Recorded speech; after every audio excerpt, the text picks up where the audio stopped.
Olivier Roucan, bonjour. Bonjour. On vous reçoit aujourd'hui à la Fondation Jean Jaurès pour la publication donc, de votre livre au titre évocateur En finir avec le président, que vous avez sorti aux éditions François Bourin. En finir avec le président, c'est titre évocateur, titre provocateur à quelques semaines du premier tour des élections présidentielles. En finir avec le président, en fait, c'est pas si simple que ça dans votre livre. Vous proposez deux options.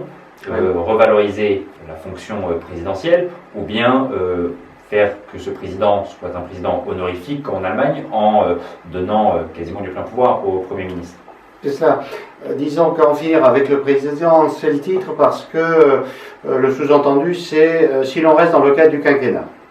Si l'on reste dans le cadre du quinquennat qui a déstabilisé la Ve République, il va bien falloir comprendre que l'élection la plus importante, ou qui devrait être la plus importante si on veut rester en démocratie délibérative, ce sont les législatives. Auquel cas, il faut mettre les législatives avant la présidentielle si on la garde.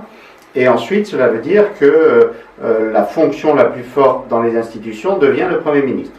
Donc il faut changer un peu la Constitution pour confier à ce Premier ministre notamment le droit de dissolution, le droit référendaire et d'autres pouvoirs qui pour l'instant sont attribués au président de la République qui depuis le quinquennat s'en sert peu ou s'en sert mal.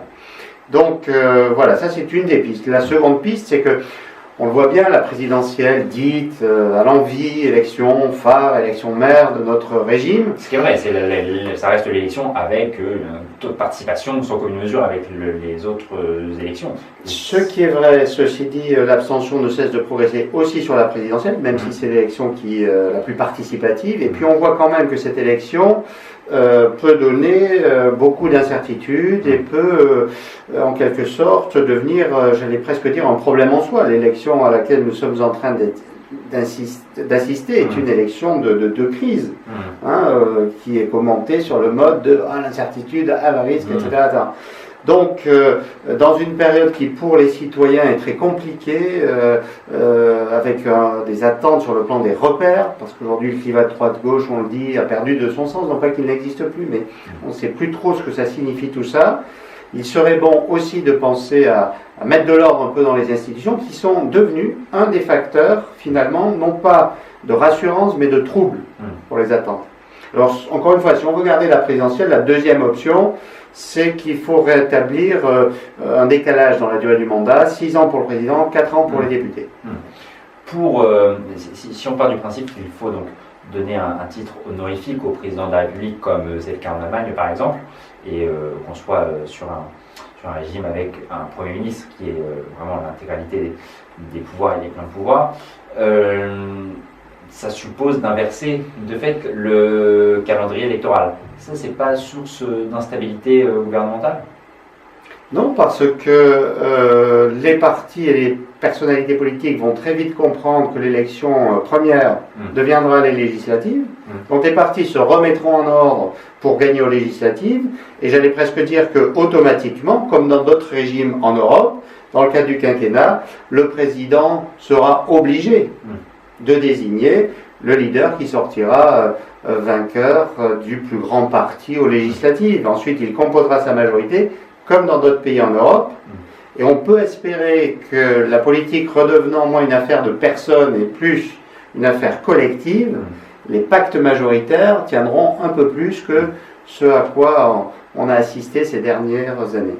Vous dites que ça permet de revaloriser en fait, les partis.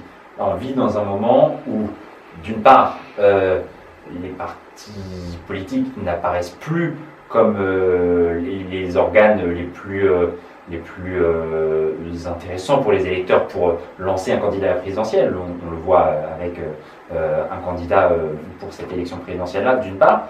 D'autre part, on a les primaires dont vous parlez dans le livre, qui ont finalement aussi... alors qu'on a l'impression que ce sont des primaires pour les partis, finalement, les partis peuvent perdre aussi en intérêt de fait de ces primaires-là. L'image des partis en France est traditionnellement mauvaise, elle est encore plus aujourd'hui qu'il y a 20 ans, mais ça fait longtemps que ce problème existe.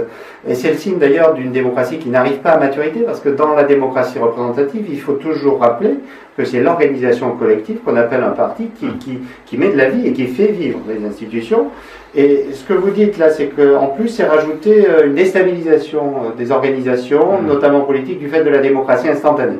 Donc, les primaires sont un exemple de la déstabilisation de la représentation et des partis par la logique de l'opinion et de l'opinion instantanée. Bon, en même temps, les partis ont voulu se servir des primaires pour se relégitimer. Alors ça a marché une fois, ça marche moins la seconde. Donc par rapport aux primaires, si vous voulez, la question de leur généralisation et institutionnalisation est le problème. Mais l'idée, c'est qu'il faut refaire de la pédagogie politique et faire comprendre, si vous voulez, aux citoyens que finalement c'est le délibératif et c'est l'organisation des choses qui prime, parce que c'est la base, encore une fois, la démocratie délibérative se nourrit de ces organisations, de leurs discussions. Et en France, on est trop encore marqué par la culture de la personnalisation. Donc ça pose un problème de fonctionnement. L'autre axe que vous proposez pour répondre à cette finalement perte de légitimité du pouvoir, parce que l'objet de votre livre finalement c'est ça, c'est comment redonner de la légitimité au pouvoir, quand d'autres livres sortent aujourd'hui en expliquant que de toute façon la légitimité n'est pas au pouvoir mais au peuple, etc. Vous dites non, c'est pas, vous parlez pas d'ailleurs de 6ème République, etc. Vous dites voilà, c'est juste on relégitime les pouvoirs tels que pensés sous la 5e. L'un des axes, c'est que nos assemblées soient plus représentatives et donc travailler sur la sociologie de nos élites. Vous pouvez nous en parler de ça ? Oui, suite à ce qu'on a dit sur les partis politiques, l'idée est qu'ils renouvellent le recrutement et la formation des élites politiques.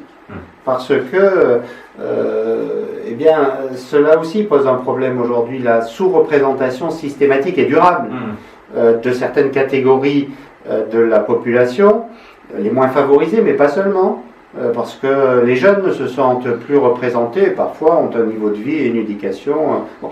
Donc tout ceci doit évoluer, et c'est à cette condition qu'on va refabriquer du lien politique et de la participation, puisqu'aujourd'hui les indicateurs de défiance, de rejet même, pour toute une partie de la population, sont très très inquiétants. Et donc la préoccupation première, à mon avis, d'un parti, d'une organisation politique, c'est d'aller chercher de nouveaux talents et de renouveler la sociologie. Je pense que la formation aux élus, qui est systématiquement négligée en France, les crédits ne sont pas dépensés, ça doit devenir vraiment quelque chose d'important. Et puis, progressivement, ce sera la condition pour redonner de l'air et de la légitimité, comme vous le dites, à la démocratie représentative. Dites les élus, ce que vous proposez aussi dans le livre, vous le dites souvent, c'est aujourd'hui notre député, finalement, on pourrait penser à une réduction. D'ailleurs, c'est pas ce que vous dites dans le livre. Vous ne dites pas il faut sabrer, il faut réduire considérablement le nombre de députés. Par contre, vous dites si on passe sur des mandats de 4 ans, par exemple, il faut que leur pouvoir soit considérablement renforcé, avec des staffs considérablement renforcés. Vous ne parlez pas du statut de l'élu, parce que c'est une espèce de serpent de mer, on parle considérablement, mais finalement ça va un petit peu dans le même sens. Et ça, finalement, on n'en parle peut-être pas assez. Non, je pense en effet que garder 2 assemblées importe. Un Sénat resserré, 70 sénateurs, mis en adéquation avec l'ère régionale qui a pris de l'ampleur, et en lien ensuite avec des questions de population, et puis l'Assemblée nationale sur 4 ans, si on est dans le schéma, la perspective du 6-4, sur 4 ans, eh bien alors là, l'idée c'est que le député, au temps du non-cumul des mandats, doit reconstruire, dans une entreprise on dirait son poste, en tout cas il doit relégitimer son rôle. Parce qu'il ne sera plus le député qui est envoyé à Paris pour défendre les intérêts de telle ville ou de telle... Il sera le législateur à nouveau. Et alors, il doit de ce fait rendre compte de cette mission en cours de mandat. Je pense qu'aujourd'hui, on est à l'heure des civic tech, on est à l'heure des réseaux sociaux, et les élus doivent, même s'ils ont un mandat pour une durée déterminée, sans se sentir remis en cause. C'est pas du tout un mandat impératif, mais dans tous les cas, rendre compte et construire de la participation continue grâce à ces civic tech. Je crois que ça, c'est une idée qu'il faut absolument explorer. Et dans le règlement de l'Assemblée nationale, on peut tout à fait avoir une disposition qui oblige un député, par exemple, à organiser 2 concertations par mandat sur des amendements, des projets de loi, enfin des propositions de loi qu'il défend, par exemple. Et en fait, c'est l'objet de votre livre, on pourrait dire, c'est comment adapter la Ve République et nos institutions à cette démocratie d'opinion instantanée, chose qu'on n'avait pas anticipée quand on a imaginé les institutions de la Ve. Merci beaucoup Olivier Rocan pour la présentation de votre livre. Pour tous ceux qui veulent réfléchir aux évolutions de nos institutions et à des pistes de réforme pour amener peut-être avec la population lors d'un prochain quinquennat. Lisez ce livre aux éditions François Bourin, en finir avec le président. Merci beaucoup. Merci.